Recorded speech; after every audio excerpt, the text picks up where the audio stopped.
రేవంత్ రెడ్డి పాలనలో ఎప్పుడు ఎవల మీద పడతాడో ఎవల మీద కేసులు పెడతాడో ఏం చేస్తాడో తెలియనట్టు అయిపోయింది. శుక్రవారం వచ్చిందంటే ప్రజలు భయపడుతున్నారు. ఏ ఇల్లు గులగొడతాడో ఎవరిని అరెస్ట్ చేస్తాడో ఈ శుక్రవారం ఏం చేస్తాడో అన్నట్టు తయారైపోయింది రేవంత్ రెడ్డి పాలన. అసలు ఇట్లాంటి పరిస్థితుల్లో ఈ రాష్ట్రానికి పెట్టుబడులు వస్తాయా? 10 ఏళ్ల బీఆర్ఎస్ పాలనలో తెలంగాణకు పెట్టుబడులలో స్వర్ణయుగం. అసలు ఐటీ ఎంత పెరిగింది, ఇండస్ట్రీ ఎంత పెరిగింది, ఎన్ని లక్షల ఉద్యోగాలు ప్రైవేట్ రంగంలో తెచ్చాం.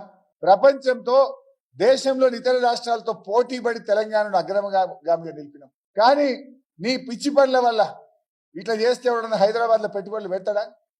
అంత ప్రతిష్టాత్మకమైనటువంటి సంస్థతో నువ్వు అర్ధాంతరంగా అగ్రిమెంట్లు క్యాన్సిల్ చేస్తే ఇంకో సంస్థ ఈ రాష్ట్రంతో అగ్రిమెంట్లు చేస్తుందా? ఈ రాష్ట్రం పరపతి దెబ్బతినదా? వస్తుండొచ్చు, ఎవరైనా వస్తే నీ బినామీలో లేకపోతే నీ దోస్తు అదాని గిట్టవడం రావచ్చు, కానీ ఇంకెవడు కూడా ఈ రాష్ట్రంలో పెట్టుబడులు పెట్టే పరిస్థితి అయితే ఉండదు. నువ్వు దెబ్బతీస్తూ పోతున్నావు. ఇవాళ రేవంత్ రెడ్డి ఇందాకనే అన్నట్టు శుక్రవారం వస్తే కేసులు ఇక ఎవరి నుంచి పెట్టినాయన నువ్వు? అసలు కేసులు పెట్టిన వాళ్ళు ఉన్నారా రేవంత్ రెడ్డి మీద? రేవంత్ రెడ్డి కేసులు పెట్టింది ఎవరు ఉన్నారా? అందరి మీద పెట్టిండు. రైతుల మీద కేసులు, విద్యార్థుల మీద కేసులు, నిరుద్యోగుల మీద కేసులు, ఆటో డ్రైవర్ల మీద కేసులు, అంగన్వాడీ టీచర్ల మీద కేసులు, ఆశా వర్కర్ల మీద కేసులు. చివరికి ఆడికి పోయిందంటే పోలీసు వాళ్ళ చేత పోలీస్ కుటుంబ సభ్యుల మీద కూడా కేసులు పెట్టించాడు. సినిమా వాళ్ళ మీద కూడా కేసులు పెట్టాడు.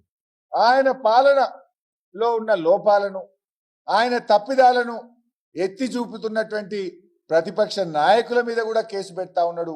ఈ అందరి మీద, రైతుల మీద పెట్టినోడు, అంగన్వాడీల మీద, ఆశాల మీద, నిరుద్యోగుల మీద, ఉద్యోగుల మీద, విద్యార్థుల మీద పెట్టినోడు మా మీద పెట్టడా? కొద్దిగా లేస్తే ఆయన తప్పులను ఎత్తి చూపుతున్నాం. నీ 6 గ్యారంటీలు ఏమైనా అడుగుతున్నాం. అది అడుగుతున్నామనే ఇవాళ కేటీఆర్ గారి మీద కేసు పెట్టిండు, నా మీద కేసు పెట్టిండు, తలసాని శ్రీనివాస్ యాదవ్ గారి మీద కేసు పెట్టిండు, మా పల్లా రాజేశ్వర రెడ్డి గారి మీద కేసు పెట్టిండు, మా కౌశిక్ రెడ్డి గారి మీద కేసు పెట్టిండు.